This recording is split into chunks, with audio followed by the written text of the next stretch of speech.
sobre investigações da Polícia Federal, mas agora a gente vai voltar a falar sobre os servidores investigados por supostamente terem acessado de forma ilícita dados sigilosos de ministros do STF e dos seus familiares. E a gente vai conversar agora com a Mirelle Pinheiro, nossa colunista que já está aqui ao vivo com a gente no estúdio. Mi, muito bom dia, desculpa aí, a gente acabou tendo essa notícia urgente no meio do caminho, mas então agora a gente volta a falar de um dos assuntos do dia, né? Esse dia depois dessa surpresinha no finalzinho do plantão de carnaval, que foi essa operação da Polícia Federal com alguns mandados de busca e apreensão em São Paulo, Rio de Janeiro e Bahia, atrás de informações, de dados, de provas que conseguissem provar e comprovar a participação desses 4 servidores. A Receita Federal já demitiu 3, de invadirem, não é nem invadir porque eles faziam parte da Receita Federal, mas de entrarem, usarem esses dados e vazarem, né, Mi?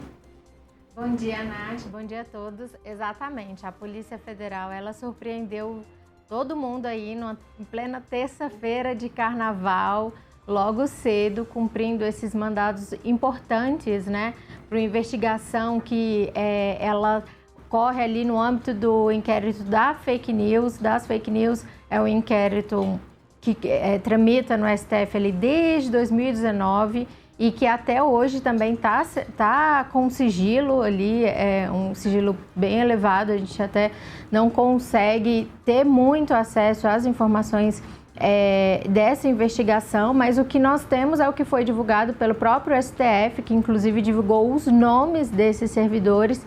É algo aí novo, assim, eu não lembro do STF ter divulgado o nome de investigados logo no dia da operação, mas a Receita Federal também enviou uma nota bem completa. E aí o que a Polícia Federal quer descobrir com essa ação toda? Por que eles acessaram, se eles venderam esses dados, se eles acessaram de forma simultânea, se esses 4 servidores eles estavam agindo ali em grupo ou não. Então, são várias perguntas que nós ainda temos aí, que a Polícia Federal, aí, por meio dessa investigação, deve responder. A paralela à investigação da Polícia Federal também tem a investigação interna da Receita, que a Receita também, ela já deixou bem claro que todos esses acessos, eles são passíveis de ser rastreados. Então, vamos ter aí 2 investigações sobre o mesmo fato e que devem aí acabar resultando num desfecho em comum. Então, essas pessoas, elas acessaram esses dados dos ministros, dos familiares, a mando de alguém, elas venderam ou, porventura, também, elas tiveram ali o login acessado indevidamente, né? A gente não sabe. Então, tem várias perguntas aí que a Polícia Federal ela deve responder ao longo dessa investigação. Mi, essas informações todas são muito importantes da gente, inclusive, repetir, porque é tudo muito complexo, né? E são várias histórias paralelas aí envolvendo esse protagonismo dos ministros do Supremo Tribunal Federal. Assim como você bem pontuou, isso tudo está acontecendo dentro do inquérito das fake news e quem é o relator é o ministro Alexandre de Moraes.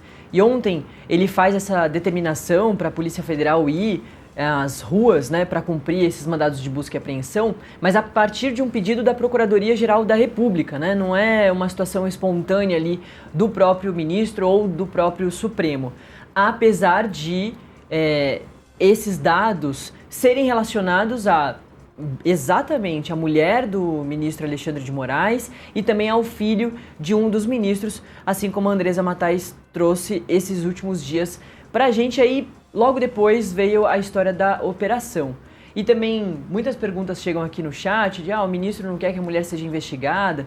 É bom que a gente pontue aqui que qualquer cidadão que tenha os seus dados vazados é uma situação criminosa e perigosíssima, né? Porque as pessoas usam esses dados para diversos motivos. Como você bem pontuou, a Polícia Federal agora está tentando entender por que eles fizeram isso, se agiram juntos, né? Desde quando fazem esse trabalho e também se venderam. Se receberam dinheiro para fazer isso e se venderam esses dados, né, Mi? Isso, é importante destacar nesses casos que a Receita, e até um deles é auditor da Receita, né? Ele trabalha ali, é lotado no interior de São Paulo, tem um salário aí muito bom de 38 mil. Em dezembro, com todas essas gratificações, ele ganhou ali muito próximo a 50 mil reais, então são servidores experientes, né? Eles sabem o que eles estavam fazendo, eles sabiam disso, eles sabiam que aquilo era irregular, porque uma coisa é o auditor, o servidor da Receita, ter acesso a esses dados, mas ali na questão profissional, por uma demanda profissional.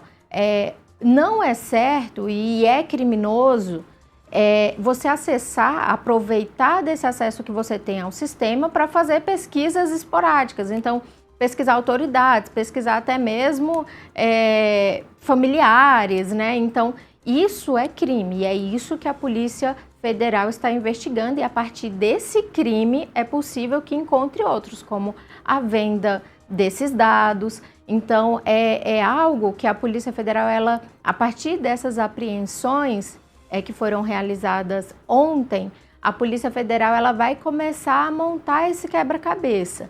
E, como você bem explicou, é algo que ocorre num contexto, num cenário político muito delicado, principalmente ali para o STF. Então, temos ali todo esse debate com relação ao Banco Master, temos a própria mulher do Alexandre de Moraes que atuou na defesa do Banco Master, ganhou ali em 3 anos mais de 100 milhões de reais. Então, até a motivação para fazer esse ato é investigada. Então, é num contexto político, não é. Então, todas essas informações, a Polícia Federal, ela vai atrás e vai tentar montar esse quebra-cabeça para chegar ao porquê, o motivo, e se teve também, claro, porque para a pessoa arriscar um emprego desse, um deles era auditor fiscal, era auditor da Receita, é um dos concursos mais concorridos e mais difíceis do país. Então, para a pessoa colocar o emprego dela em jogo por conta de algumas pesquisas, e imagina você pesquisar dados fiscais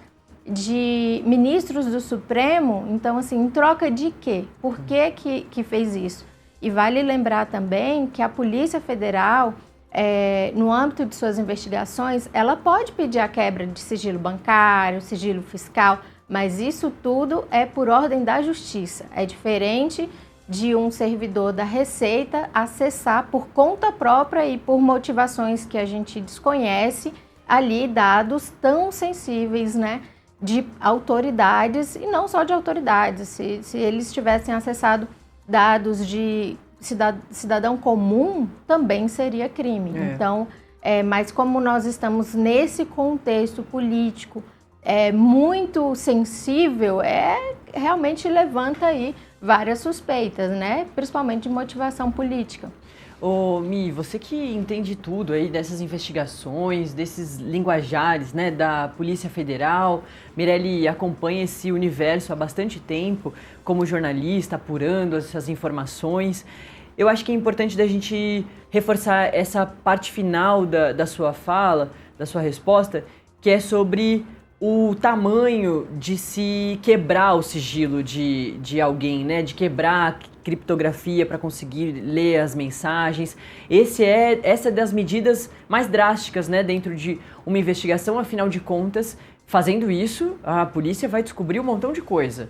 Se a pessoa tem realmente uma relação ali, conversa, tem dados sobre aquilo que está sendo investigado e sobre a vida da pessoa. Tudo é aberto. E claro que também não dá para ficar vazando todos esses dados. Então, a quebra do sigilo, como você bem pontuou, que a Polícia Federal faz, é uma das medidas, mas é das medidas mais drásticas dentro de uma investigação. Se um servidor faz isso dentro do próprio sistema, né, é bastante grave o que a gente está relatando aqui, né?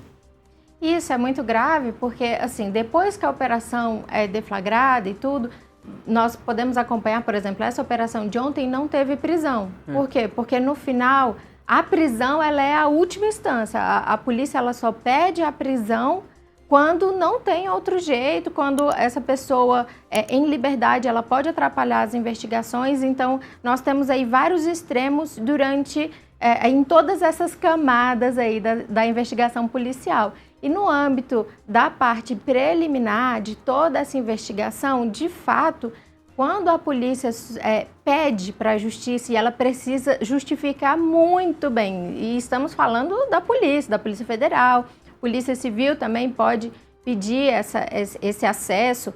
Então, assim, a própria polícia que tem o dever de investigar precisa explicar muito bem para a justiça, precisa materializar muito bem o porquê daquele pedido, exatamente porque é um dado extremamente sensível. Então, se a polícia precisa se explicar para a justiça para ter acesso a esses dados, e agora nós descobrimos que servidores da Receita Federal estão fazendo aí, segundo o próprio Supremo divulgou em nota, né, múltiplos e diversos acessos por motivação que a gente desconhece, então, de fato, é algo que realmente é perigoso, porque a polícia, ela investiga, ela tem uma motivação, ela explica para a justiça o porquê que ela precisa daquele dado, se é para rastrear dinheiro de tráfico de drogas, se é corrupção, se é lavagem de dinheiro. Agora, o porquê que essas pessoas usaram seus logins, aí isso também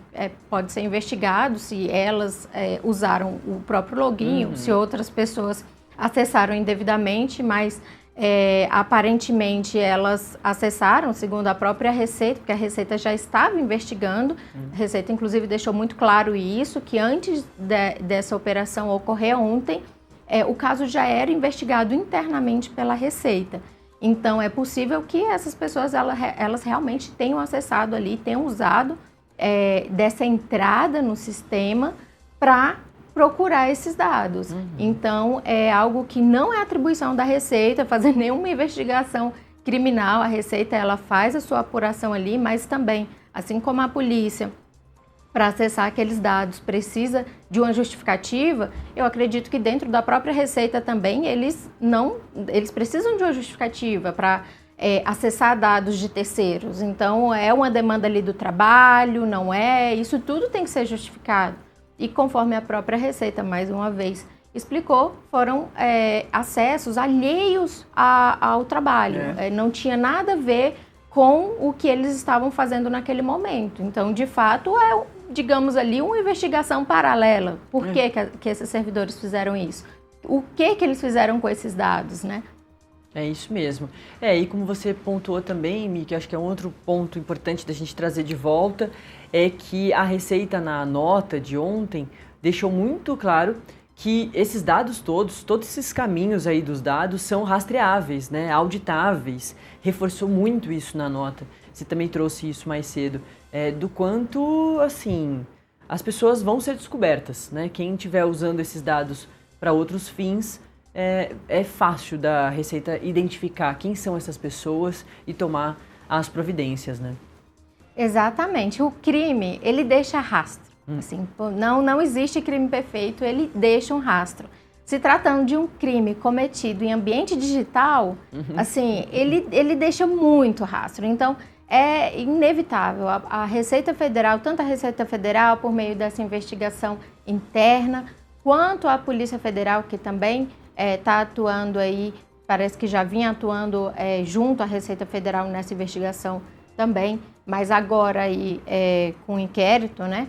A Polícia Federal inevitavelmente vai descobrir, vai percorrer aí todo esse caminho criminoso, o que aconteceu, principalmente essa questão que é bem preocupante também, que é essa venda de informações, você ter servidores públicos, auditor da Receita, se for comprovado isso, vendendo informações sigilosas de ministros do Supremo, então isso é algo realmente muito grave e com certeza deixou algum tipo de rastro e é questão de tempo aí para a polícia conseguir montar aí toda essa história e aí a gente noticiar aqui também o porquê disso, né?